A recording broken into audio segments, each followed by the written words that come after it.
ದೇವೇಗೌಡ್ರೆ, ನೀವು ನಿಮ್ಮ ಅಳಿಯನ್ನ ಕಳಿಸಿ ಬೆಂಗಳೂರು ಗ್ರಾಮಾಂತರ ಸಂಸತ್ ಚುನಾವಣೆಗೆ ನಿಲ್ಸ್ಕೊಳ್ತಕ್ಕಂಥದ್ದು ಗೊತ್ತಿದ್ದಾಗ ನಮಗೆ ನಿಮ್ಮ ಮೊಮ್ಮಗನ್ನ ಸೋಲ್ಸೋದು ಹೆಂಗೆ ಅಂತ ಗೊತ್ತಿರಲಿಲ್ವಾ ಅಂತಕ್ಕಂಥದ್ದನ್ನ ಮಾನ್ಯ ಉಪಮುಖ್ಯಮಂತ್ರಿಗಳು ಮಾತನಾಡಿದ್ದಾರೆ. ಮಾನ್ಯ ಉಪಮುಖ್ಯಮಂತ್ರಿಗಳೇ, ನನಗೆ ವಯಸ್ಸು ಬಹಳ ಚಿಕ್ಕದಿದೆ, ಆದರೆ ವಾಸ್ತವ ಸ್ಥಿತಿಯನ್ನು ಅರ್ಥ ಮಾಡ್ಕೊಂಡು ಹೆಜ್ಜೆಯನ್ನು ಹಾಕ್ತಕ್ಕಂಥವ್ನು ನಾನು.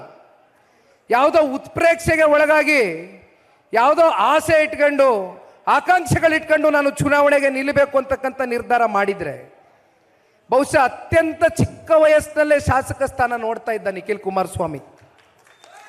ನಾನು ಯಾವತ್ತೂ ಕೂಡ ರಾಜಕಾರಣದಲ್ಲಿ ಯಾವ ಅಧಿಕಾರವನ್ನು ಬಯಸಿ ಯಾವ ಅಪೇಕ್ಷೆಗಳನ್ನ ಇಟ್ಕೊಂಡು ಬಂದಿರತಕ್ಕಂಥವನಲ್ಲ.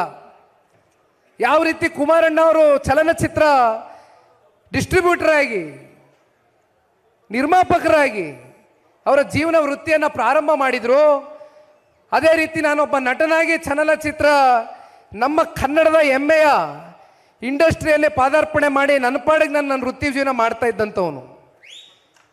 ಹಾಗಾಗಿ ನಿಮಗನ್ಸಿರ್ಬೋದು ಚುನಾವಣೆಯಲ್ಲಿ ದುಡುಕಿ ನಿರ್ಧಾರ ತಗೋಬಿಟ್ರು ದೇವೇಗೌಡರ ಕುಟುಂಬ, ಅವ್ರ ಮೊಮ್ಮಗನ್ನ ನಾನು ತೀರಿಸ್ಬಿಟ್ಟೆ ಅಂತ. ನಾನು ನಿರ್ಧಾರವನ್ನು ತೆಗೆದುಕೊಂಡಿದ್ದು ತಾಲೂಕಿನ ಮುಖಂಡರು ಕಾರ್ಯಕರ್ತರುಗಳ ನೋವಿಗೆ ಅಂತಿಮವಾಗಿ ಯಾರಾದರೂ ಒಬ್ಬರು ತಲೆದಂಡ ಆಗಬೇಕಾಗಿತ್ತು, ತಲೆ ಕೊಡಬೇಕಾಗಿತ್ತು. ಚುನಾವಣೆಯ ಗೆಲುವು ಸೋಲು ನಿಮ್ಮ ಕುಟುಂಬ ನೋಡಿದೆ, ದಯವಿಟ್ಟು ನಮ್ಮನ್ನು ಬೀದಿ ಪಾಲು ಮಾಡಬೇಡಿ ಅಂತ ಬಂದು ಕಾರ್ಯಕರ್ತರು ನಮ್ಮ ಎದೆ ಮೇಲೆ ನಿಂತ ಸಂದರ್ಭದಲ್ಲಿ ಅವರಿಗೋಸ್ಕರ ಶರಣಾಗಿ ನನ್ನ ಚುನಾವಣೆ ನಿಂತೆ ಹೊರತುಪಡಿಸಿ ಉಪಮುಖ್ಯಮಂತ್ರಿಗಳೇ ನಿಮ್ಮ ಬೆನ್ನು ನೀವು ತಟ್ಕೋಬೋದು, ತಟ್ಕೊಳ್ಳಿ, ಟೈಮ್ ಬರ್ತದೆ. ಜನತಾದಳ ಪಕ್ಷದ ಕಾರ್ಯಕರ್ತರು ಪಾಪ ವಿಧಾನಸೌಧದ ಒಳಗಡೆ ಮಾನ್ಯ ಮುಖ್ಯಮಂತ್ರಿಗಳ ಆದಿಯಾಗಿ ಮೊನ್ನೆ ನಡೆದಂಥ ಸದನದಲ್ಲಿ ರಾಜ್ಯದ ಸಮಗ್ರ ಅಭಿವೃದ್ಧಿಯ ದೃಷ್ಟಿಯಿಂದ ಚರ್ಚೆ ಆಗಬೇಕಾಗಿರ್ತಕ್ಕಂಥದ್ದು ಸದನ, ಅದೊಂದು ಪುಣ್ಯ ಸ್ಥಳ. ಅದನ್ನು ಹೊರತುಪಡಿಸಿ ಜನತಾದಳ ಪಕ್ಷ 2 ಸೀಟ್ಗೆ ಕುಸಿದೋಯ್ತದೆ. ಮತ್ತೊಬ್ಬರು ಮಹಾನುಭಾವರು ಅದಕ್ಕೆ ಪುಷ್ಟಿ ಕೊಡುವಂತೆ ಉಪಮುಖ್ಯಮಂತ್ರಿಗಳು ಇಲ್ಲ ಜನತಾದಳ ಪಕ್ಷ ಅವರು ಮತ್ತೊಂದು ರಾಷ್ಟ್ರೀಯ ಪಕ್ಷದ ಜೊತೆಗೆ ವಿಲೀನ ಮಾಡಿಬಿಡ್ತಾರೆ ಅಂತ ಅಪಹಾಸ್ಯ ಮಾಡಿದ್ರಿ. ಒಂದು ಪ್ರಶ್ನೆ ಕೇಳ್ತೀನಿ ಮಾನ್ಯ ಸಿದ್ದರಾಮಣ್ಣ ಅವರೇ, ಮಾನ್ಯ DK ಶಿವಕುಮಾರ್ ಅವರಿಗೆ, ನಿಮಗೆ ನಿಜಕ್ಕೂ ಕೂಡ ಇಷ್ಟು ವರ್ಷ ನೀವು ರಾಜಕಾರಣ ಮಾಡ್ಕೊಂಬಂದಿರಿ, ಬಹಳ ಚಿಕ್ಕ ವಯಸ್ಸಿನ ಹುಡುಗ ನಾನು ನಿಮ್ಮ ಮುಂದೆ, ನಿಮ್ಮ ಅನುಭವಕ್ಕಾಗಿರ್ತಕ್ಕಂಥ ವಯಸ್ಸು ನನಗಾಗಿಲ್ಲ, ಆದರೂ ಕೂಡ ಒಂದು ಪ್ರಶ್ನೆ ಮಾಡ್ತೇನೆ. ಇವತ್ತೇನು ನಮ್ಮನ್ನ 2 ಸೀಟ್ಗೆ ಜನತಾದಳ ಪಕ್ಷ ಮುಂದೆ ಇಳಿಯುತ್ತೆ ಅಂತಕ್ಕಂಥ ಮಾತನ್ನ ಇಟ್ಟಿದ್ದೀರಿ, ನಿಮಗೇನಾದ್ರೂ ತಾಕತ್ತು ದಮ್ಮು ಶಕ್ತಿ ಅನ್ನೋದ್ರ ಬಗ್ಗೆ ರಾಮನಗರದಲ್ಲಿ ನಿಂತ್ಕೊಂಡೆ ಭಾಷಣ ಮಾಡ್ತೀರಿ? ಆ 3 ಪದಗಳನ್ನ ನಾನು ಹೇಳ್ತಾ ಇಲ್ಲ, ನೀವು ಚರ್ಚೆ ಮಾಡಿದ್ದು ನಮ್ಮ ಜಿಲ್ಲೆಯಲ್ಲಿ ನಿಂತು. ಆ ತಾಕತ್ತು ದಮ್ಮು ಇವೆಲ್ಲ ಏನಾದರೂ ಸ್ವೀಕಾರ ಮಾಡ್ತಕ್ಕಂಥ ಸವಾಲು ತೆಗೆದುಕೊಳ್ತಕ್ಕಂಥ ಶಕ್ತಿ ನಿಮ್ಮಲ್ಲಿದ್ರೆ ಮುಖ್ಯಮಂತ್ರಿಗಳಿಗೆ ಉಪಮುಖ್ಯಮಂತ್ರಿಗಳಿಗೆ ಇವತ್ತು ಒಬ್ಬ ಜನತಾದಳ ಪಕ್ಷದ ಪ್ರಾದೇಶಿಕ ಪಕ್ಷದ ಒಬ್ಬ ಕಾರ್ಯಕರ್ತನಾಗಿ ಒಂದು ಸವಾಲನ್ನು ಹಾಕ್ತಾನೆ. ಒಂದು ಪ್ರಾದೇಶಿಕ ಪಕ್ಷವನ್ನು ಕಟ್ಟಿ ಕನಿಷ್ಠ ಪಕ್ಷ 1 ಅಲ್ಲ 2 ಸೀಟ್ ನೀವು ತಗೊಳ್ಳಿ, ಆಮೇಲೆ ನಾವು ಉತ್ತರ ಕೊಡ್ತೇವೆ. ನಿಮ್ಗೆ ಯಾಕೆ ಜನತಾದಳ ಪಕ್ಷದ ಕಾರ್ಯಕರ್ತರ ಮೇಲೆ ಅಷ್ಟೊಂದು ಚಿಂತೆ? ಪಾಪ ನಿಂತಲ್ಲಿ ಓದಲ್ಲಿ ಬಂದಲ್ಲಿ ಅದೆಲ್ಲ ಮಂಡ್ಯದಲ್ಲಿ ನಿಂತ್ಕೊಂಡು ಹೇಳ್ತೀರಿ, ಮದ್ದೂರಲ್ಲಿ ನಿಂತ್ಕೊಂಡು ಭಾಷಣ ಮಾಡ್ತೀರಿ. ಬಂದ್ಬಿಡಿ ಜನತಾದಳ ಪಕ್ಷದ ಕಾರ್ಯಕರ್ತರು, ನಿಮಗೆ ಭವಿಷ್ಯ ಎಲ್ಲ ಬಂದ್ಬಿಡಿ ಅಂತೀರಿ. ನಿಮ್ಮ ಭವಿಷ್ಯವನ್ನ ರೂಪಿಸ್ತಕ್ಕಂಥ ಶಕ್ತಿ ಸಾಮರ್ಥ್ಯ ಜನತಾದಳ ಪಕ್ಷದ ಕಾರ್ಯಕರ್ತರಿಗೆ ಮುಂದಿನ ಚುನಾವಣೆಯಲ್ಲಿ ತೋರಿಸ್ತೇವೆ. ದಯವಿಟ್ಟು ಸ್ವಲ್ಪ ಸಹನೆಯಿಂದ ವರ್ತನೆ ಮಾಡಿ. ಇವತ್ತು ಬೆಂಗಳೂರು ನಗರದ ನಿರ್ಮಾತರು ಕೆಂಪೇಗೌಡರು, ಇವತ್ತು ನಾವೆಲ್ಲರೂ ಏನು ನಮ್ಮ ಮನೆಗಳಲ್ಲಿ ಅವರ ಫೋಟೋವನ್ನು ಇಟ್ಟು ಆರಾಧಿಸಬೇಕು ಅಂತ ಒಬ್ರು ಕೆಂಪೇಗೌಡರು ಬೆಂಗಳೂರು ನಗರವನ್ನು ಒಂದು ಮಾದರಿ ನಗರವಾಗಿ ಮಾಡ್ತಕ್ಕಂಥದಕ್ಕೆ ಅವರು ಪಟ್ಟಂತ ಶ್ರಮ, ಅವರಲ್ಲಿದ್ದಕ್ಕಂಥ ದೂರದೃಷ್ಟಿ ಎಲ್ಲವೂ ಕೂಡ ಇವತ್ತು ನೀರು ಪಾಲಾಗಿದೆ. ಮನುಷ್ಯತ್ವ ಇಲ್ಲದೆ ಇರೋರು, ಮಾನವೀಯತೆ ಇಲ್ಲದೆ ಇರೋರು ಬೆಂಗಳೂರು ನಗರವನ್ನ ಯಾವ ರೀತಿ ಅಭಿವೃದ್ಧಿಯ ದಿಕ್ಕಿಗೆ ತಗೊಂಡು ಹೋಗಬೇಕು ಅಂತಕ್ಕಂಥ ದೂರದೃಷ್ಟಿ ಇಲ್ಲದೆ ಇರತಕ್ಕಂಥ ಸರ್ಕಾರ ಇವತ್ತು ನಮ್ಮ ರಾಜ್ಯದಲ್ಲಿ ನಡೀತಾ ಇದೆ. ಬೆಂಗಳೂರು ನಗರದಲ್ಲಿ ಬರ್ತಕ್ಕಂಥ ಆದಾಯ ಇಡೀ ರಾಜ್ಯ ವ್ಯಾಪ್ತಿ ಇವತ್ತು 7.5 ಕೋಟಿ ಕನ್ನಡಿಗರಿಗೆ ಆ ಪಾಲನ್ನು ಹಂಚ್ತಾ ಇದ್ದೇವೆ. ಕಳೆದ 2.5 ವರ್ಷದಿಂದ ಉಸಿರಾಡೋ ಗಾಳಿಗೆ ಒಂದನ್ನ ಹೊರತುಪಡಿಸಿ ಪ್ರತಿ ಹಂತದಲ್ಲೂ ಕೂಡ ನಮ್ಮ ಮೇಲೆ ತೆರಿಗೆಯನ್ನ ನೀವು ಏರ್ತಕ್ಕಂಥ ಕೆಲಸ ಮಾಡ್ಕೊಂಡು ಬರ್ತಾನೆ ಇದ್ದೀರಿ.